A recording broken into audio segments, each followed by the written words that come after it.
What up, Razzballers? Welcome back to the program. We've got a Superflex mock draft today, drafting from the 10th slot. What changes when you have a Superflex? 2 quarterbacks.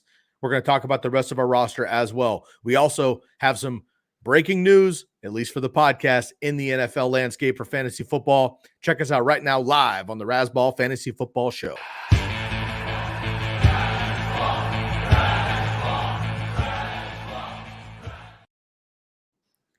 What up, folks? Welcome back to the program. I'm your host, Sky Guasco. You can find me on Twitter at Sky Guasco, SkyGuasco.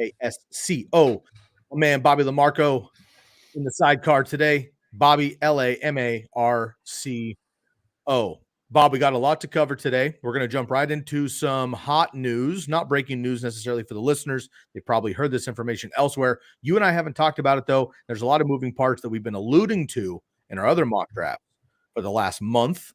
But now we finally have players landing. We have some controversy at the running back position in general. And then, of course, we're going to get into our first mock draft for Superflex. We've had a lot of people blowing us up about Superflex. We've been all single quarterback so far. We're excited to get into Superflex. Before we get into any of that, though, Bob, welcome. And it's great to have you, of course, as my co-assistant, which is still strange, on this episode. So excited to be back for another week of a mock draft. How are you doing? And also, please let everybody know where they can find everything Razzball.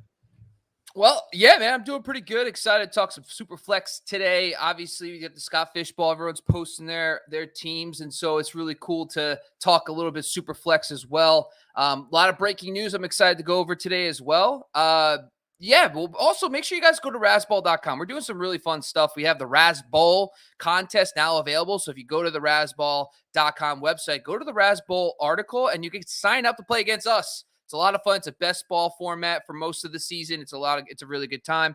Our projections are now available on razzball.com. My top 150, the Quadmania. If you're a Marvel fan, you'll understand what that means. If you don't, then whatever. But my 150 came out with brand new rankings. And by the way, we'll get into it. But yeah, let's just say a quarterback has risen up my ranks significantly, and I'm excited to talk about it. I was just going to ask for a spoiler, but let's pause that for a little bit and we'll get into it later on. And always, I have to rep the podcast side of things. We're hopping on YouTube, well over 1,000 subscribers at this point. So very excited about that. Come Sunday Fun Day. Of course, we got the Sunday live show coming up when the season kicks off in 2 months as well, right here on YouTube.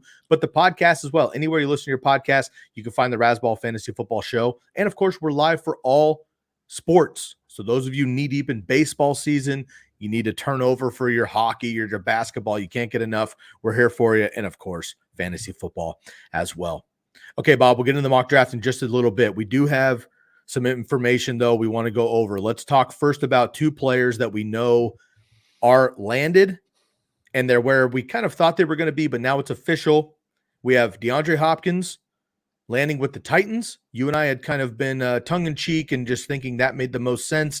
We've been kind of alluding to that over the last couple of weeks in mock drafts. Sure enough, here it does happen in real life. We're going to talk about the Titans, that offense in general with Nuke, and what happened to your boy Chig. As soon as it dropped, I was like, oh, Bob's going to be pulling his hair out. We'll see what happens there.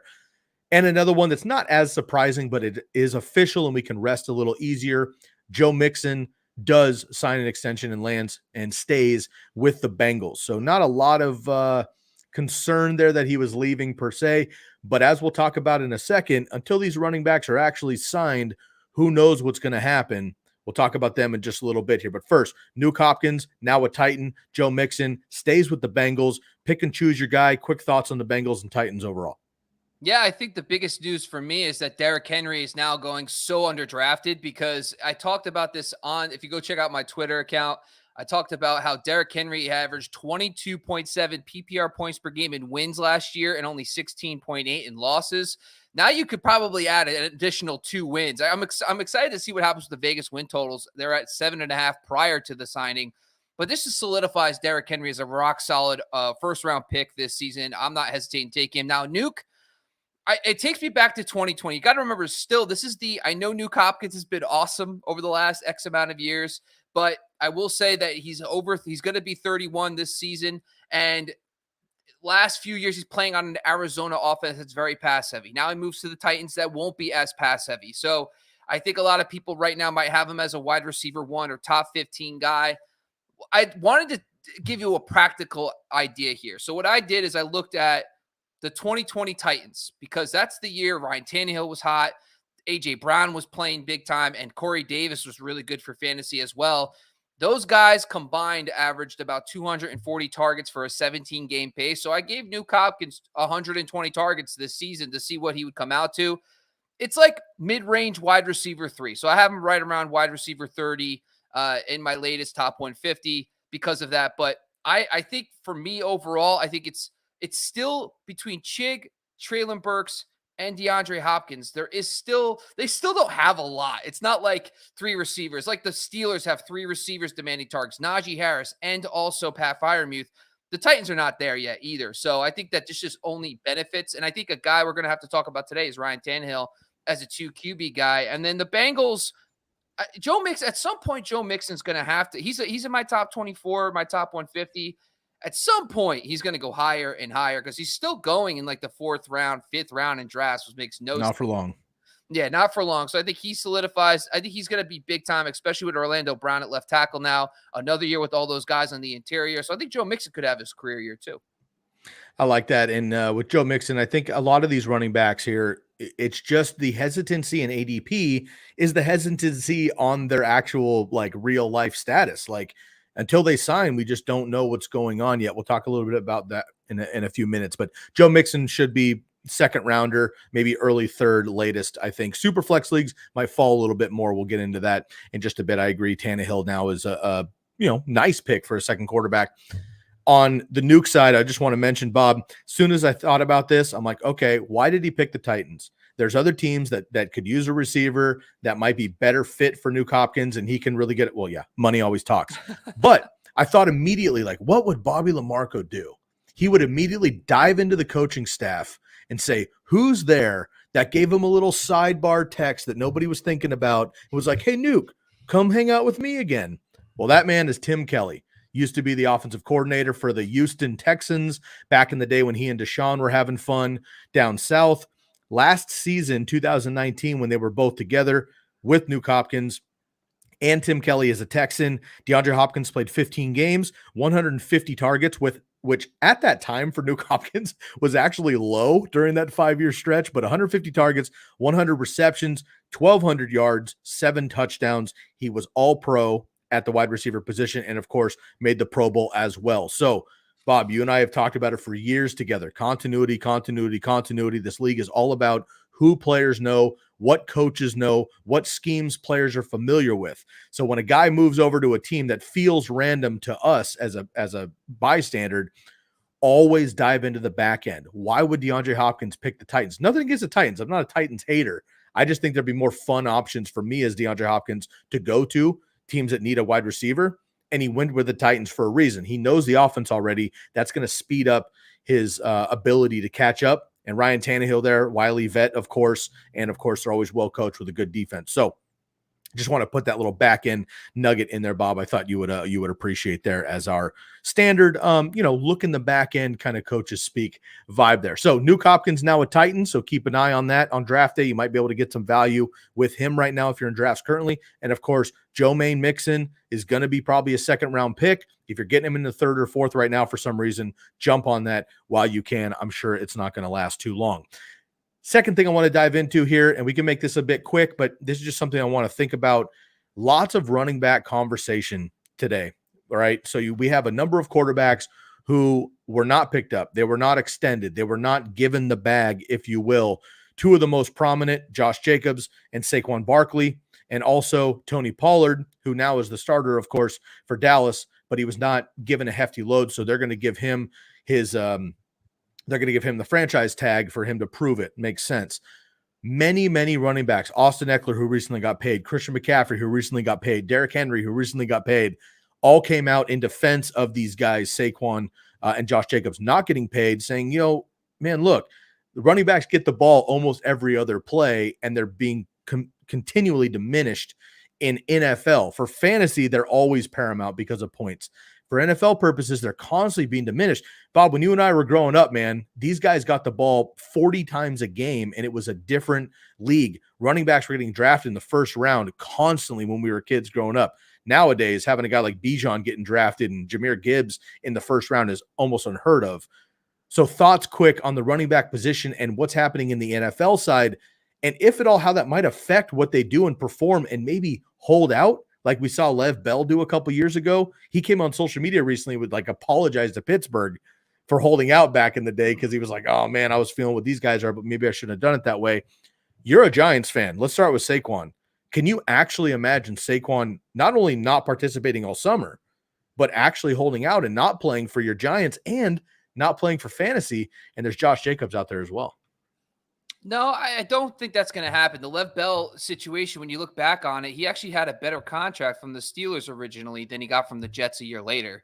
I think the problem is, I think there's more analytics involved, and we're seeing, you could look in the numbers. We all see it. Like running backs in their second contracts typically don't make it to the end at elite production. These are bad contracts. And so I think teams are realizing we break every team's balls who signs a second running back to a second contract. And by the end of it, it's not as good. It looks bad. And then we're like, oh, how stupid are you?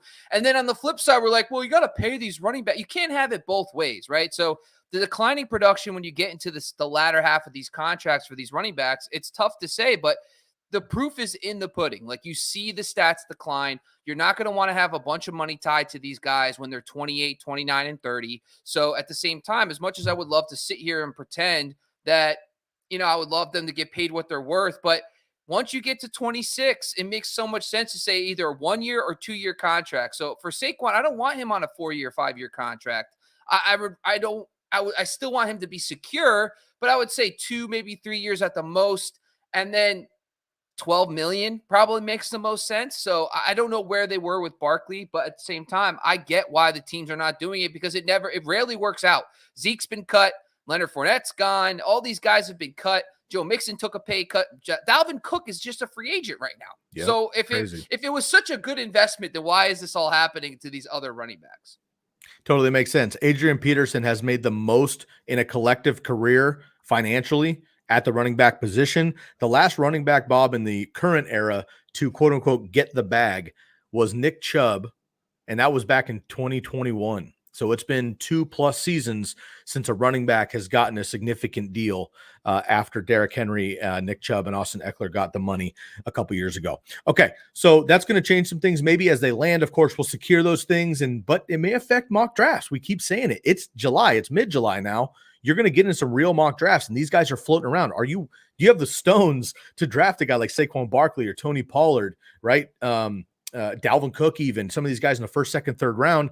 And Josh Jacobs, of course, right? Finished top 5 last year. So that will be interesting. Without any further ado, let's get into our mock draft here. I'm going to pull up the screen and get into this here. We have the first mock draft again, which I'm just going to talk about really quick. I say it every single week, just out of technicalities. We're using the Draft Wizard for Fantasy Pros, not a sponsor, but a fun tool that we use. Bob and I do have the paid subscription. You can use this for free and still mock for free, but there's just a bit more limited. So check it out. We're doing a mock draft again, full PPR. We're doing 12 teams from the 10th position, and I've made those changes. 1 quarterback mandatory, 2 running backs, 2 wide receivers, and a tight end, and then a super flex position, which adds a quarterback. Now, I know many of you are listening and go, I know. Every year this time of year, more and more people get into fantasy football. So quickly, Bob, can you just explain what super flex means versus a regular flex and what maybe that opens your draft up to if you're unfamiliar with super flex? Super flex essentially is just adding a quarterback to your flex spot. Typical flex is just tight end, running back, wide receiver. Super flex adds the quarterback. This changes the positional value of quarterbacks. You're going to see a lot of quarterbacks going in round 1 versus rounds 3, 4, and 5 in a standard draft. It's a great way to put it. And as you can see right here, we're going to go through the first couple of draft board picks here. So no surprise up here, Bob, full PPR league. Justin Jefferson, Jamar Chase, Christian McCaffrey, first 3 off the board. That's pretty much every draft. But here's where things change for folks that aren't familiar with Superflex. Patrick Mahomes, top quarterback. I don't think there's any debate there, but he usually goes in maybe the 3rd, 4th round, as you mentioned. 4th pick off the board. Then Jalen Hurts, then Austin Eckler, Cooper Kupp, Tyreek Hill, Josh Allen. So right off the bat, Bob, we're 4 quarterbacks down, and we're up on the clock here, 110. Additionally, to your point, it changes the formatting and the drafting. Because, yes, we can look at the players available, which, of course, we always do here. And there's going to be a lot of great names to choose from. But we're also a bit like, if we don't pick a quarterback, these guys are going to go pretty quick. So we have to either commit to high-profile running backs, wide receivers, or Travis Kelce, or we got to load up on quarterback, which would be interesting to see how this develops. Let's start at the quarterback position. Per usual, I'm going to throw a couple names at you. Give me your, like, definitely got to go with this guy, or I can wait for these guys. Again, things are going to change quick on the Superflex method from what we were used to for the last couple of weeks. Lamar Jackson, top expert agreed suggestion. Joe Burrow, your boy Justin Fields, my guy Justin Herbert, and then Deshaun Watson, Trevor Lawrence, Dak Prescott, kind of those 2-3 tier guys. Now, we're at pick 10. We just talked about Saquon Barkley, but we have Bijan Robinson, Jonathan Taylor, Ramondre Stevenson. Wide receiver-wise, Stephon Diggs, CeeDee Lamb, Amon-Ra St. Brown, Devontae Adams, A.J. Brown, and, of course, I believe Travis Kelce, he is still available. So, again, top-notch players across the board, but which way do we want to go here strategically? So I want to talk about Joe Burrow for a second. So I did a deeper dive into quarterbacks over the last week, and I moved Joe Burrow ahead of Justin Fields as my QB4. And I've made a very Man, you love you some Justin Fields too. I don't think you get. I actually thought I was the highest on Justin Fields. I don't know what's happening to me. Anyway, and I'm actually starting to consider him at QB3 ahead of Jalen Hurts in 6-point per passing touchdown leagues. Now, when I dove into Joe Burrow's stats last year, it's basically the best thing that happened to him was the pass volume completely changed. In 2021, they were 20th in the NFL in pass attempts. It jumps all the way to 7th in 2022. That's where you want to be for Joe Burrow to take the next step to compete with Patrick Mahomes, because he doesn't have necessarily the rushing floor, but he also did rush for nearly 250 yards last year. So he does have some rushing production. However, if you just isolate the 9 games where Chase, Higgins, and Boyd all played over 50% of the snaps, his points per game jumps to 29, which is like, that's where Mahomes and Allen are. That's elite production. That is difference-making production. In a super flex, I don't think Joe Burrow will be there at 10 normally. This is a very rare occasion where Fields and Burrow both fell. I don't think this will normally happen. So that's why I moved him up to 4, considering him at 3, and that's why he's a locked-in pick here for me right now. Cool. Locked-in pick over Lamar Jackson. I dig it, and I don't disagree with anything you said. The rushing ability is massive. Now, I don't take it into huge consideration per se when it's a single quarterback league, but it is important to understand the difference between 4-point per passing touchdown leagues and 6-point per passing touchdown leagues.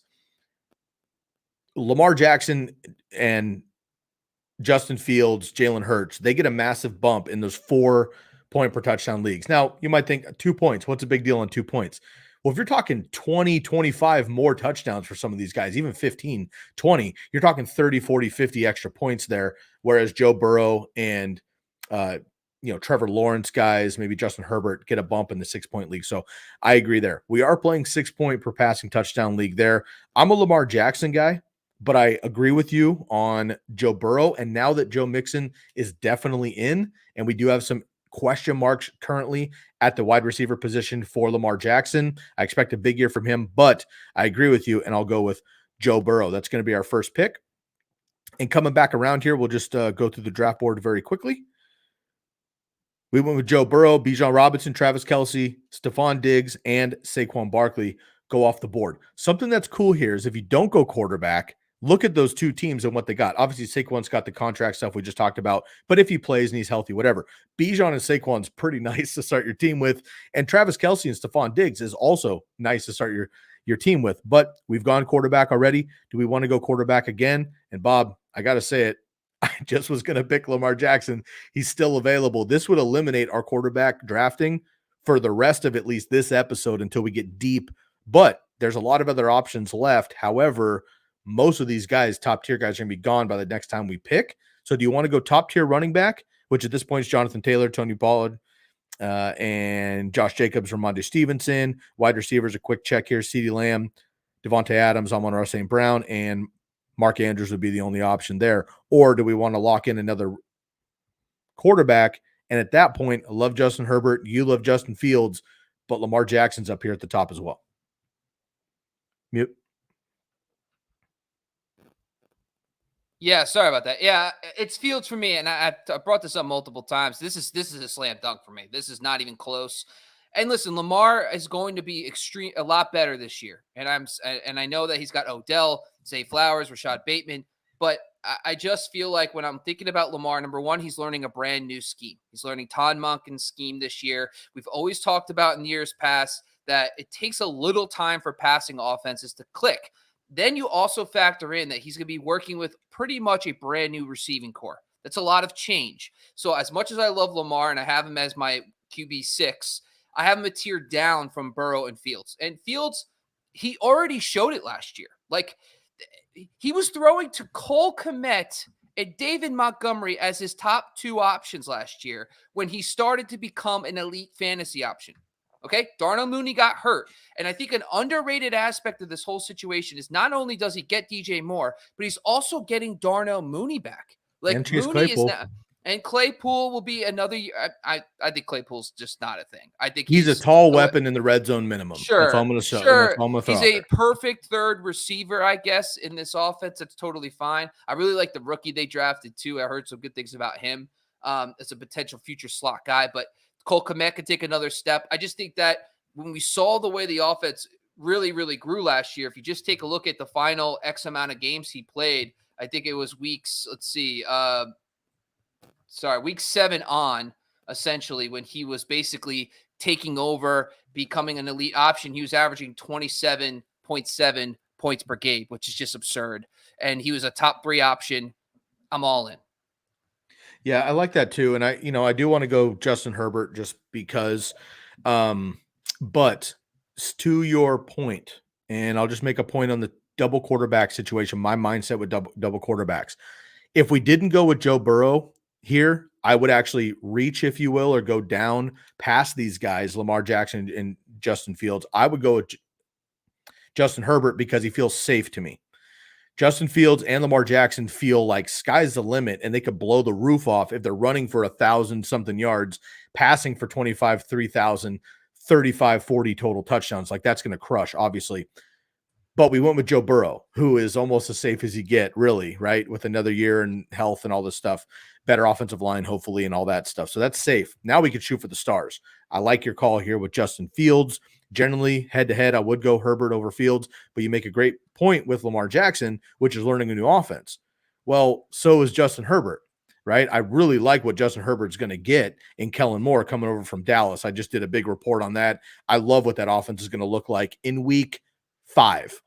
But the first month is going to be some growing pains. We'll see what happens there. So I'm with you, man. I like to have the safety of Joe Burrow, going to buoy us at 30 points a week.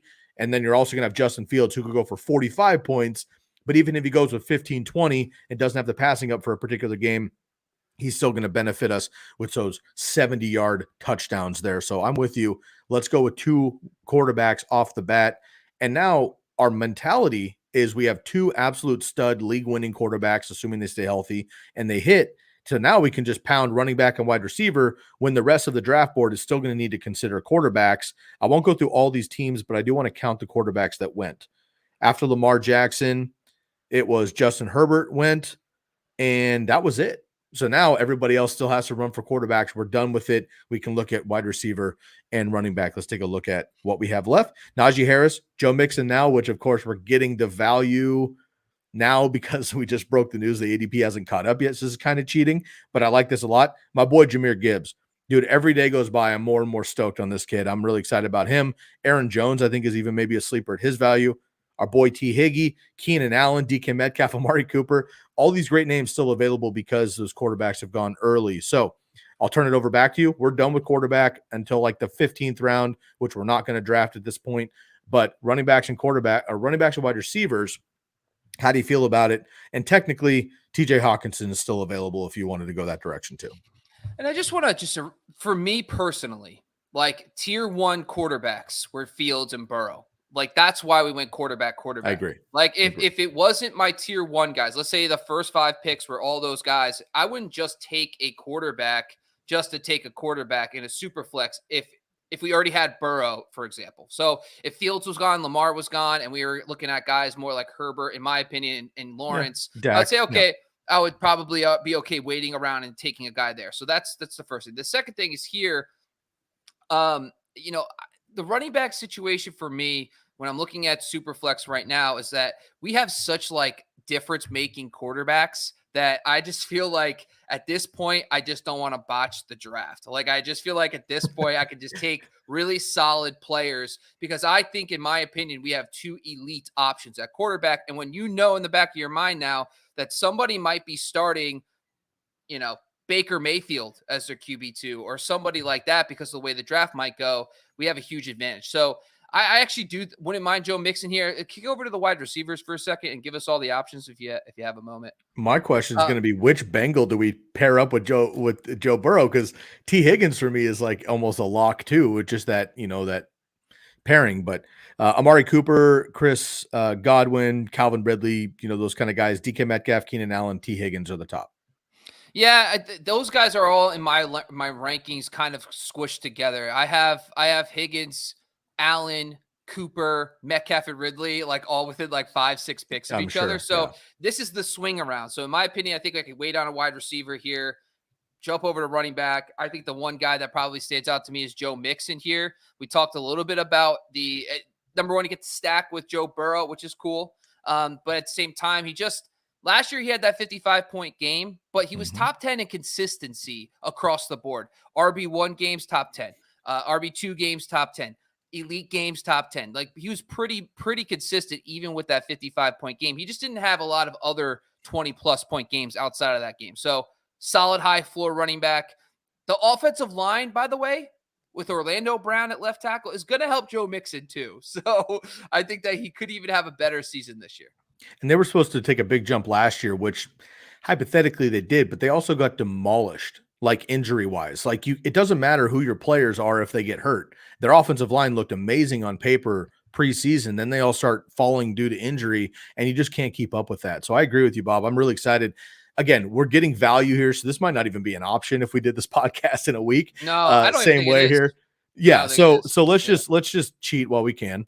And honestly, that's part of fantasy football drafting, to be honest. Like, when you draft at a certain time and certain things are happening, you're taking gambles or you're getting value, like, take advantage of it while you can. We've been telling you for a month to draft Alvin Kamara in the 7th, 8th round.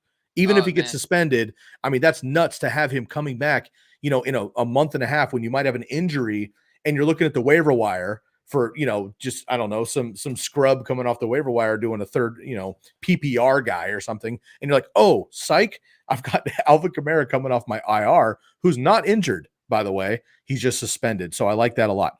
All right, we did go with Joe Mixon. I also like this because we double up on Joe's, which has got to be good. My mom's name is Joe, actually, so that's a plus for me. Secondly, if you believe in the Bengals offense in general, I like the wide receiver quarterback stack because, like, if he throws D. Higgins, you get points and blah, blah, blah. But this is like a Bengals offense stack where, like, pretty much any touchdown they score on offense, we're going to get points for, and we can double up, of course, on reception. So I do like that quite a bit. Najee Harris, Travis Etienne, Kenneth Walker, Miles Sanders, Cam Akers left at running back. Keenan Allen, DK Metcalf, Amari Cooper, Calvin Ridley, Chris Godwin still available, and TJ Hawkinson if we want another layer there. And by the way, if anybody's looking, we are not doing tight end premium. A lot of Superflex leagues do tight end premium for sake of just studying this and walking through it with listeners. We didn't want to add too many things at one time, so we'll do tight end premium later this summer. But right now we are not, so it's regular scoring for tight end premium. Running back, wide receiver, Bob, how we feeling? Talk to me about Najee. Because I have him right now one spot ahead of Kenneth Walker, and I'm about to make a switch because I feel like I want Walker. But talk to me about Najee, your thoughts on him this year. Yeah, I think he's going to take another step up. Look at these stats. First of all, he's played every game. As a running back, I literally care about that so much more than a lot of other stats. He's getting the work. He's been over 1,000 yards both years.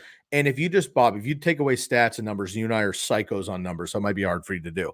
But if you went if you just went, how do I feel Najee Harris performed? How do I feel about the Steelers offense the last 2 years? If I close my eyes and just go, was Najee good or not? You're probably going to be like, nah. Like, he was kind of a bum and, like, he had some good times, but not very consistent. In PPR, mind you, third as a rookie. Now, of course, he had 94 targets from Big Ben, so you got to love that. But then last year, still running back 14. Their offense was horrendous. They had Kenny Pickett, who had no idea what he was doing, for a month come in. They got smashed and didn't even score for about 2 months, right? They had a lot of transition going on there, and he still finished running back 14. He's one of the few running backs that A, is durable. B, he's going to get, like, the offense has to run through him because it's not Big Ben throwing 700 times a year with AB and Juju. It's just not that offense anymore. I like Najee a lot. I've liked him anyway, and he's kind of underperformed for, I think, what his talent is. Also, he's come out multiple times when people are like, man, you're getting a lot of targets, and you're catching a lot more than I thought. He's like, why do you not think I can catch? The only reason you think I can't catch is because I played at Alabama and I don't need to. He's like, I have great hands. Like, I'm an awesome, versatile running back. They just don't need to throw me the ball in college. Now they're throwing him the ball, which that they love to do over the years in Pittsburgh in general. So I'm all about Najee, dude. He's ahead of me quite a bit from Kenneth Walker. Maybe not talent-wise, but I think the Seahawks are going to run a committee, and unless Najee Harris gets hurt, they're just not in Pittsburgh. Mike Tomlin has never done that when they have a bell cow running back. So for me, I like to go Najee for sure. And Kenneth Walker doesn't have the reception prowess. That is the only thing that would take away things from Najee Harris for me. They're kind of the same running back, but I would give the lead to Najee in general and what I think the Steelers will take a bump win this year. Yeah. So it's about the offensive line play for me. It's been like that for the last few years. Sure, fair. I talked a little bit about last year. I was like, Big Ben's gone, folks, and the pass volume is going to go way down, and that's what happened. And he ended up being 20th in PPR points per game, 13.4 points. And Kenneth Walker, who didn't even really play the first quarter of the season, actually was higher than him. I think this is one of those things. This is going to be the most hypocritical thing I've ever said and done. So I just said I wanted safe players. I wanted safe, and Najee's safe. Like, we have Burrow and Fields to really give us the upside. Now we have Mixon and Harris to pair together as that high floor, solid running backs. So it probably makes most sense. And I did have Harris higher, but I'm going to put Walker ahead of him. I actually disagree on the fact that I think it's going to be Walker's backfield. We saw it, Rashad Penny, the first 4 weeks last year, out touching him 12-3 per game. I think Kenneth Walker's the guy. I think Zach Cabernet, some teams like the Vikings, for example, want foundational 3-down backs as backups. Like Madison, everybody loved Madison, but he was an absolute dud every game because Dalvin Cook was the workhorse. But when Dalvin Cook went down, Madison went in. And I think that's what they did with Zach Cabernet. When Walker, if he gets hurt, now they have a guy that could be a 3-down back. I think that's why I think Walker should go ahead of him. But I'm okay with Harris too. I have him back to back. Something you and I both use this tool a lot. Pro Football Focus ranks every year their offensive line rankings, rookies coming in, free agent acquisitions, trades, whatever, health, and they go up and down. They also do a review at the end of the season to say, okay, well, we had the Eagles ranked number 1 preseason. They had injuries, things happened. Now they rank number 16 heading out of the year, heading into the offseason, blah, blah, blah. Bob, just unless you have it pulled up and you're cheating, just guess for me quick. Where you think preseason Pro Football Focus right now today has the Steelers ranked and the Seahawks offensive lines ranked per Pro Football Focus? Just give me some numbers. 11th and 16th. 11th and 16th. Which one's higher? Pittsburgh at 11, Seattle at 16. Okay, very close to Pittsburgh. They're number 12, so you're spot on right there. Seattle Seahawks, number 30, way down the list. Not very confident about the offensive line there. I'm also concerned about it, and I just overall think that the Steelers take a big step back. So I'm going to go with the executive branch here, and I'm going to do it, and we're going to lock up our running back to get this moving here, and then we're going to pound wide receiver moving forward here. So Najee Harris is going to be our running back. We'll see how this turns out. Yeah. I kept Harris for now. I didn't make the change. I'm a little concerned. Yeah. I'll say, Bob, the good news is it's mid-July. We have another 6 to 7 weeks to make that decision, but consider that. And I know you do dive into offensive line. That's just why I'm giving you some shit. I know you dive into that kind of stuff in general, but it surprises me how good on paper and fundamentally sound always the Steelers are. So are the Titans. We watch them. We're kind of they're not exciting. They're not that bad, but they win games because they're well coached and they're well put together as a team. I think there's a little bit more loose cannon Seattle's one of those teams too, for sure. But unfortunately, they have that injury bug as well a lot of times, and I'm just not committed to them in general. Also, I'm biased and I hate them and I don't want them to succeed. So that goes into it a little bit. But let's get into the running back leftovers. J.K. Dobbins, I would have liked Alexander Madison. I don't think he stands here much longer. And your boy James Conner. Wide receiver, though, Bob, we need to get into it. Let's take one more look at tight end. George Kittle, Kyle Pitts, Dallas Goedert. So let's take a look here. And are we on the turn? Nope. We're back around. Yep. So we get two picks in 4. I like that. So it's something always to keep in mind. So now we got wide receivers. Don't love these guys, to be honest, as our wide receiver ones. I just don't. But the rest of our team, I'm very confident in. We have huge upside. We have safety. We have a pairing. We have high-scoring offense. I'm really excited about all that stuff. So let's look at our wide receivers and tight ends at this point. Chris Godwin, Drake London, Terry McLaurin, Michael Pittman, Christian Kirk. Don't love these guys. And to be honest with you, I'm not excited about where we need to be at wide receiver, but the rest of our team kind of buoys us up a little bit if we had to go this way. Can you give us all the options of receiver? Yep. I'm just going to talk quickly with Godwin. If you look at the situation, I've talked about this a million times. Continuity matters, and not only does the Bucs have a new OC, they have a new quarterback. Ugh. Everybody's learning, and they have multiple changes on the offensive line. I think Godwin and Mike Evans. Optimistically, I looked at there was a 2-year sample, a year and a half, where Beckham and Jarvis Landry, ironically, a perfect comparison when you think Jarvis Landry, Godwin in the slot, Odell and Mike Evans on the outside, with Baker Mayfield in Cleveland. They averaged about 13, just over 13 PPR points per game. That's wide receiver 3 numbers. That feels optimistic and probably realistic for their talent. So I just don't see much like a wide receiver 2 upside for these guys, especially if Baker, Kyle Trask are kind of pinning back and forth, learning a new offense, etc. So that's why I don't think Godwin here is the answer, even though he's the highest ranked guy here. And then if you scroll down, I see Drake London, Terry McLaurin, Pittman, Kirk. Kirk, I bumped up a bunch, but I'm not taking him this early. Marquise Brown, not really either. Deontay, Mike Williams is my. So I think in this situation, I would probably go with my highest ranked player, which is Drake London. With Desmond Ridder last year, he was averaging 14 PPR points per game. That was without Kyle Pitts, of course. They also do have Bijan Robinson now, but this offensive line is really solid, and I think Desmond Ridder.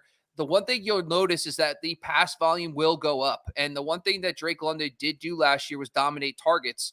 Even with Mariota running the football a lot too, he was one of the highest guys in target share. But I think Desmond Ridder will offer a couple more pass attempts per game because he won't scramble and or run as much, which should help Drake London, who actually performed much better with him. So I think I would be okay with Drake London here. But you know what, Sky? We could get real weird. Just go Alexander Madison and his punt wide receiver and see what happens. Bro, I'm straight up thinking about that, to be honest with you. There's also, I know DeAndre Swift isn't necessarily the starter coming in, but also Damian Pierce.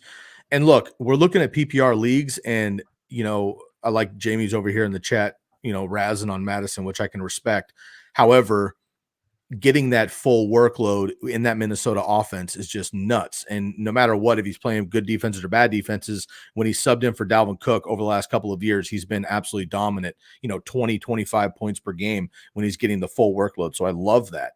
I'm with you. And Bob, we usually wouldn't do this, and this is maybe kind of risky, but we haven't thought about doing like a 0 wide receiver kind of format here. But the way the draft is working out, you said it earlier with quarterbacks or running backs and wide receivers. Honestly, all these guys are kind of the same. Jamie makes another good point that Baker loves the slot, but I don't care. I don't think Baker's going to be good this year. And even if he does, he's not going to pepper him like Brady. He doesn't have the accuracy like Brady. They're not going to score as many points that they did last year. So Godwin's one of my favorite players in the league. I've had him on teams for years. I'm fading him this year pretty much at all costs. I don't love that. Drake London I like too, but a lot of risk there. So a lot of these guys are just kind of like the same dude to me. I was actually going to bring it up before you did, man, but I'm kind of down. Do you want to pull the trigger here on Alexander Madison and just wrap up for our flex? We're going to wrap up running back and quarterback completely, and then we're literally just like wide receiver, tight end for the next 3 picks. Yes, I do, because I do have Alexander Madison and Cam Akers higher than all those receivers in my top 150. I mean, most people are not going to agree with me, but I think just Cam Akers, this is the season. I just don't, what he did down the stretch last year. By the way, he came off an Achilles injury. Yeah. Okay. This guy had no shot to perform at an elite level last year, coming off that injury. And then he finally steps up over that latter half of the season, playing with Baker Mayfield, a makeshift offensive line, Van Jefferson. And now you give him Cooper Kupp and a healthy Matthew Stafford to an extent. I think Madison is the safer play. So let's keep with the theme. And I think Madison and Cam Akers are a coin flip. Because I feel so confident with our quarterbacks, I would say Madison's a great pick here. All right. Well, I am down to what looks like we're probably just going to lose a fan with this pick. I'm waiting for the comment section. Oh, But no. let's do it. There goes London and Mike Williams. Yeah. Oh, of course. So Jamie was thinking we should pick Akers over Madison. I don't disagree, but again, for running backs, look, I'm not hating on Akers. I like Akers a lot. For running backs, I'm going with the offense. I don't trust the Rams offense. I know it's going to be Stafford and Kupp and whatever, whether they're healthy. I don't like the rest of it. The Vikings should not skip a beat at all. So I like them to be high powered there. So, okay. And also the beauty of this, Bob, it's a mock draft. So if I can't sleep tonight and I'm like, oh my God, I should have had Cam Akers. Guess what I'll do tomorrow? I'll draft Cam Akers. So I'm not really worried about it. All right, here we go. So we obviously have to go James Conner here no, I'm kidding. Okay, let's get into love that. Oh, Chris Godwin is still available. We might consider it, but look, all of our wide receivers are still here, right? Tight end position, let's just take a look. George Kittle. Okay, here's another thing, and we might just keep punting wide receiver farther and farther and farther, but these are your top end tight ends, period. I think I would actually go Dallas Goedert. I'm starting to rise more on him than even my boy George Kittle and even Kyle Pitts, which I know the talent is there, but who knows what's going to happen. George Kittle, who I love to death as a person, 49er fan, obviously. Career highs across the board last year, 11 touchdowns, which doubled his previous career high. If those come down by 3, 4, 5, he's not the number 4 tight end. So I like Dallas Goedert in this offense in general, missed some time last year. That would be my pick. Or we can go with, again, one of these wide receivers. We do risk with a lot of picks until us. A lot of these guys could be gone, and then we might be looking at Deontay Johnson, Mike Evans, Treylon Burks as our number 1 at this point here. So do you want to take the risk? And we can go with Dallas Goedert, and then I feel very comfortable. Upside, health, consistency, great offense, blah, blah, blah. And then that's done, and we go with 2 wide receivers later. Or do you want to go with one of these guys that jumps off the page to make sure we get a stud wide receiver? Well, I think that Dallas Goedert, he's my tight end 4. I haven't ahead of George Kittle, and I actually have Kittle down at 6. A lot of the stuff we talked about, but if you look at the 5 games last year, Brock Purdy played with Debo, Ayuk, Kittle, and CMC all in the lineup. George Kittle only averaged 10 PPR points per game. It wasn't elite. It was the games that Debo missed, which, by the way, Debo, of course, probably will miss a handful of games, maybe even Ayuk, but I don't want to bank on that for 16, 17 games. So Dallas Goedert, listen, there's a world, by the way, where teams start looking at the Eagles offense and go, we got to take away the legs of Jalen Hurts. We got to take away the running game. And they allow them to throw a little more, and Dallas Goedert goes from 12 points to 14. There's a scenario where that can happen. That makes him a difference maker. That's why I'm at tight end 4. And I think his high floor in that offense, by the way, is just rolling it back again. So I would be okay with this pick. And I'm also just curious because I guarantee we could get Hopkins late. He might go sooner in regular drafts in about a month. Yeah. But right now he probably will in this draft go later. So I could roll with Goddard and just start rolling with late round wide receivers to see what happens. Yeah, and Skoranek is still available too. So I'm not really worried about wide receiver. Dallas Goedert did miss Dallas Goedert did miss 5 games last year and only had 1 less reception and 7 less targets. So again, you add a few of those back there. This offense with another year of Jalen Hurts as a real quarterback, not just some like gimmicky rushing quarterback. Like the dude can throw it. I'm excited about that a lot. And Dallas Goedert, look at this: 4, 5, 3, 4, 3 touchdowns. That's pitiful, to be honest with you. I mean, if he catches 5, 6, 8 touchdowns, he's going to be through the roof. So I'm with you on that. Well, just to tell you, one thing that was alarming was he only had 2 end zone targets last year. And a lot of that had to do with the fact when they got in close, they just used that same play with Jalen Hurts and they ran it up the middle. Like, I think that there's probably more of a variance that he gets closer to 5, 6 touchdowns this year, because there's no way that every team's just going to let them do that again. So they're I going was to have just to going to mix it say up, I think. The NFL is going to adapt. The Eagles found out that worked, and it worked every single play, so they kept doing it on 4th and short or 2nd and short or whatever. The NFL is going to adapt to that immediately. When it gets within a yard, they're going to pile it up with 8 people. They're going to play action fake and dump it for 2 yards like you do in Madden, and Dallas Goedert's going to be covered by some nickel cornerback or something and stiff arm him for 80 yards. So let's go with Dallas Goedert, and we're going to play crazy here and see what happens on the wide receiver position. Also, just for the fans out there that can't see this, or the podcasters, we're having some fun with Jamie, which once again, Jamie, I always appreciate you having fun with us here. Great content in the comment section. I can't post every one of these comments because I have to focus on other things. But throwing stats over here, rather go Gainwell than Swift. I like that. Sticking up for Baker Mayfield, or at least Chris Godwin there. I like that. We have a fun little side bet that we'll go with. What the hell? Akers over Madison for Jamie. I'm going to go Madison over Akers. We need to work out terms, of course, because we have to have like a game minimum or touch minimum or no injury or something, but going to be a lot of fun, man. Appreciate you jumping in here. And everybody else, feel free to jump in the comments. We do read them live, and we'll pull some of them up as well as they're relevant. So feel free to check those out and get the comment section ready for Sunday Live, 3 hours before every single Sunday. We're going to be here with you, 7 a.m. for Bob and I, nice and early for you for all of your start sit questions. So make sure you're ready for that and subscribe if you haven't already. Okay, Bob, we're running late in the show here. We got 2 wide receivers. We got a couple guys here with big upside, high floors. We're talking safety and upside. I'm usually not a Lockett guy just because, but talk about like consistency and huge boom potential, 200 yards and 3 touchdowns. He'll do that probably 3 times this season. And then, of course, Christian Kirk. We don't know what's going to happen in this Jags offense, but should take a massive step forward again. And then Marquise Brown, big time upside. Look at this. I mean, look, I'm all about fading the Bucks and Baker Mayfield. We're talking what, 1, 2, 3, 4, 7th round Mike Evans. Seems kind of insane to me. Treylon Burks takes a bump, obviously, because Nuke Hopkins is now in town, Jahan Dotson, whatever. And for semantics, let me make sure Hopkins is even available to us. Yeah, I would take a look. Is not. We can go Dustin Hopkins if you wanted to. Not sure he'll hold up at the wide receiver position. But unfortunately, Nuke Hopkins is not available to us late because people have caught on already. So it would have to be Treylon Burks or bust. But we got to go 2 receivers here minimum. Tyler Lockett, Christian Kirk, Marquise Brown, Mike Evans, Treylon Burks, if you still believe in it. I know you've been hyping him over the summer. Jahan Dotson, George Pickens, Jordan Addison, blah, blah, blah.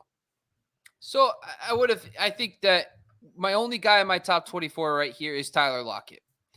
Some reason in the fantasy community, we have decided that DK Metcalf is going to be fine, and Tyler Lockett's going to get killed by Jackson Smith-Njigba. Like, he's not going to be good anymore. And ironically, Tyler Lockett on the per game basis last year was better than DK Metcalf.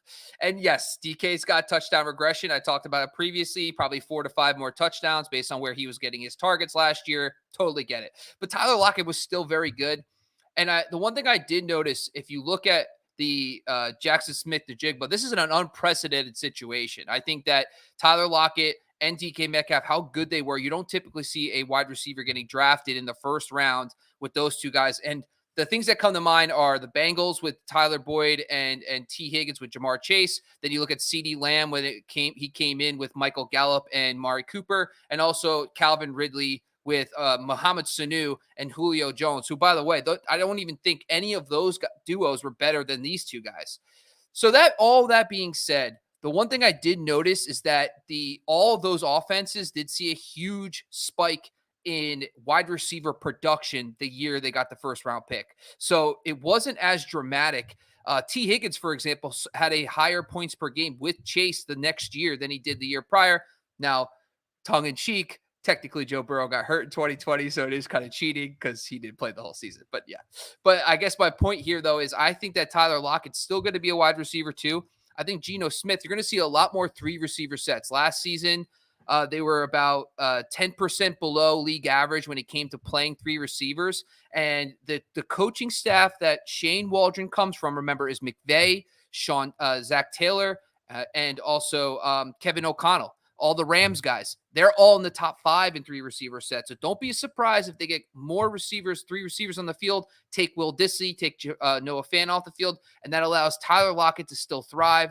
And that's why I still have him as a top 24 wide receiver. Oh, boy. I'm really disappointed that those are all good points.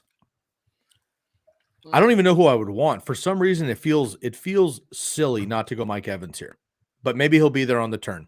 I'm with you. Consistency, offense in general. I just don't think Geno's going to do it again, but I get it. Let's go new numbers here, and we'll go with Tyler Lockett. Give me Mike Evans. Okay. I think I'm just going to do it here. Now, one thing to consider, it's a mock draft, so I'm not really worried about this right now, just for sake of wrapping up the episode. If you look at our roster over here, folks on YouTube, and I will read it out for the podcasters, this isn't something that I would freak out about, but I'm definitely need to be aware of this. We are not picking a bench worth of players for sake of this episode, but obviously in a real draft, you would have another, 6, 7 picks maybe for bench. A lot of those guys are bye week guys, injury replacements, handcuffs, whatever. If you look here, we have 2 Bengals already, bye week number 7. So 2 of those guys are out week 7. Then we have Bears and Vikings with Madison and Fields. 2 guys are out week 13. And then we just picked Tyler Lockett with a bye week of week 5. And I want to pick Mike Evans, which I'm going to pick, but he's also bye week 5.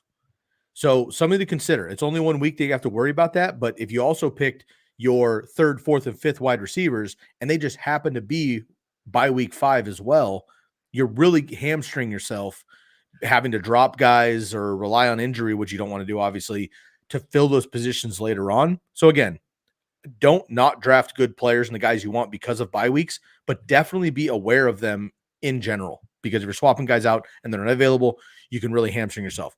I want to go Mike Evans. I made it clear.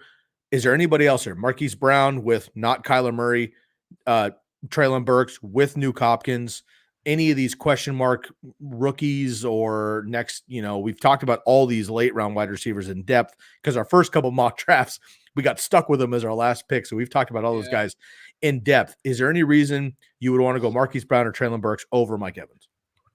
I guess the one thing I will say is that we at least know the Kyler Murray situation doesn't seem like we don't want Kyler this year because he's got a new offense. He's coming off a serious injury, but are we 100% sure he's not playing week 1? Because I think my other issue is that Kyler Murray's still a good player. And I think Marquise Brown, Hopkins is gone now.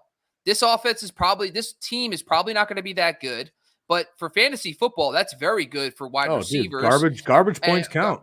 Count, baby. And I think that Marquise Brown is probably going to be that elite number 1. We saw what I know a lot of people are going to point to what Kyler did in the first half of last year with Marquise Brown, which was rock solid, top 15 wide receiver numbers. And I think to a certain extent, that's a very good point. But I think the other thing is also a new system, also an injured quarterback. But now we're in like the 7th, 8th round. And like my opinion is I know Mike Evans is going to compete with Chris Godwin.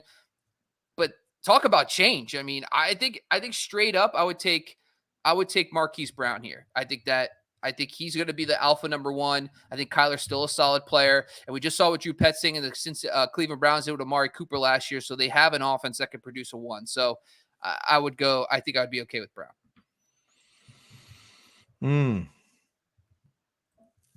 The 8 games played without DeAndre Hopkins, Brown was averaging 12.3 half PPR games, wide receiver 15. So let's just cover him. Now he's not getting a lot of catches, so let's just say wide receiver 15 for a full season. I like that a lot. That's our wide receiver 2. He does have some upside. Mike Evans should get the bulk of the targets. I mean, Chris Godwin is too, but I don't know. It just feels like Mike Evans is going to get forced. I think he can get that 1,000. I've been talking about it for constantly. It's only 68 yards a game. Like this dude could have 3 catches for 68 yards a game and get his 1,000, and he's going to be that. Now, James Conner is going to be the red zone guy. He should be. They have Trace McBride now who could be the red zone guy there. I don't see that being. I just my only thing with the situation is that I think Evans is going to be fine. And we're getting to a point now doesn't where have the upside though. these guys are all to get exactly like I'm with you. I think they're all have It's a kind safe of a team. similar floor. They do all have a That's similar floor. I fair. mean, Marquise Brown's not going to be terrible with Kyler Murray, probably playing at least 75% of the season pretty healthy. But Colt McCoy, we can sit here and shit on him He's all we fine. want, but when he plays, he knows what to do with the football. He gets it to his main guy, and he knows Hook what 'em to do. horns. That's why I would go Marquise Brown. Are Marquise Brown and Tyler Lockett not the same wide receiver? Why would you say that? Just have the same boom potential. They are pretty much the number 1 or 1B on their team. They have quarterback questions, but if Geno hits and Kyler hits, they're good opportunity. I'm not saying that in a negative way. I'm just saying that they're even similar build and streakers, if you will, but I kind of like it. Okay. I'm with you. We're going to go against Baker twice in the episode just to prove a point. So I can dig that. Okay. D plus. Yeah. I'm look. Tommy Callahan graduated college with a D plus, and we saw how his life turned out. I'm not worried about it. We'll be fine. If anybody gets that reference, hit me up in the comments. I'll get you a cookie. Okay, D plus. I'm not worried about the grade. I think the D plus mainly, Bob, is because we have a very unbalanced as far as roster creation. We punted wide receiver for 8, 9 rounds. The computer probably doesn't want us to do that. However, I'm actually quite excited. I don't love our wide receivers, but there's upside, and we can just pound depth, right? Upside wide receivers, all sorts of guys that could be interchangeable. Somebody like George Pickens maybe becomes what we think he might in the offense, and he blows up. We throw him in there. So I'm not really worried about wide receiver per se if we had a bench. But the rest of our team, dude, love Joe Burrow and Justin Fields, obviously. You could even throw in Justin Herbert there. Trevor Lawrence is the second quarterback. I'd love that. Running backs, I really like a lot. Joe Mixon, now that he's landed, and Najee Harris and Alexander Madison, although we got a side bet going on here with Jamie. I like that a lot too. And Dallas Goedert. Frankly, if he gets the work and the touchdowns outside of Travis Kelce and maybe Mark Andrews, he should be, tight end number 3, 4, 5 at least if he stays healthy. So I like him there as well. Wide receiver is kind of a question mark, but we put ourselves in that position. First Superflex draft, Bob. How do you feel about it? Well, we got difference makers, man. I mean, Justin Fields at our Superflex with Joe Burrow. Like, we are probably getting spotted 7+ points every single week with those guys. Like, I wouldn't. That's why I didn't even care anymore. I was like, let's just get a high floor guys like Mixon and Harris, and then Goddard as well. Very solid. Don't really care about much upside through those rounds. And then the receiving core is like, we would have to really bang really a lot of depth there. I would say the next 4 to 5 rounds, probably mostly receiver there because of the lack of that. But I just feel like that's this strategy, the way it kind of panned out for me. Honestly, I'm okay with Lockett and Brown having two of my top 30 receivers, knowing I have 2 of my top 5 quarterbacks at a super flex, which is freaking insane. That's absurd. Then also having 2 really, probably top 15 running backs, and also having, a top 5 tight end, a top 4 tight end. To be honest with you, I'm very happy with the team. I dig it. I totally agree. I do want to give just a homie shout out here for Jamie. Jamie also works with the podcast and some of the friends here at Going for Two. If you want to just get some alternate feedback, they have some fun episodes there. They're actually doing an episode right now. So those of you that can't get enough fantasy football content, we're going to shut this episode down. Turn over to Going for Two. Go check out our boy Jamie. He's actually jumping on with Razzball alum, Razzball veteran, and our good friend Gladys.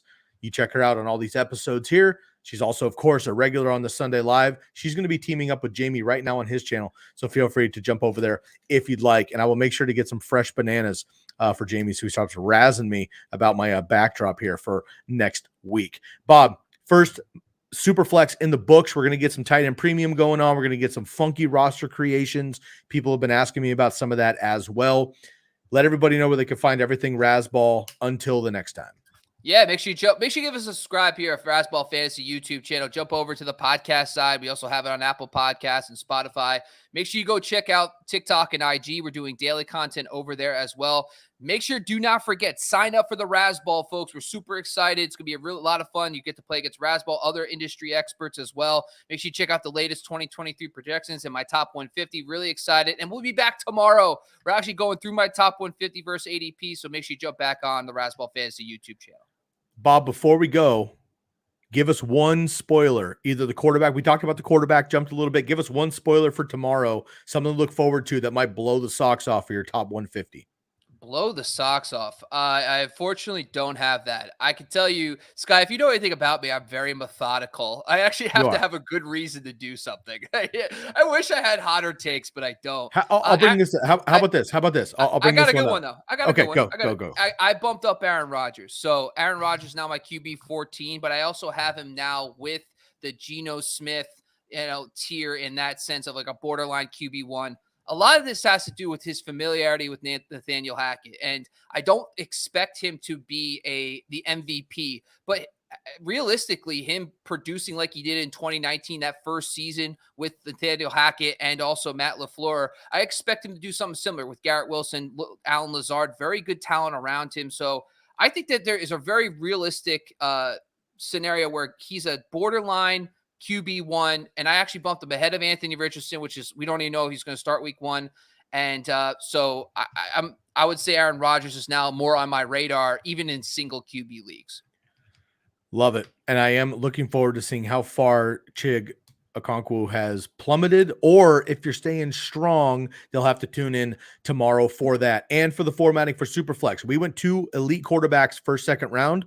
Next time we do this, we're going to look at later round quarterbacks. We're going to start talking about Ryan Tannehill's, Derek Carr's, Kirk Cousins, Dak Prescott, those kind of guys. If you go ahead and get an elite running back or wide receiver instead of a quarterback in the Superflex position. Appreciate everybody joining us. Check us out on the podcast. Make sure to subscribe right here to the Razzball Fantasy Football YouTube show as well. I'm your host, Sky Guasco. Of course, you can find my man, Bobby Lamarco, on the Twitter feed as well. And we'll catch you every single day right here on the Razzball Fantasy Football show.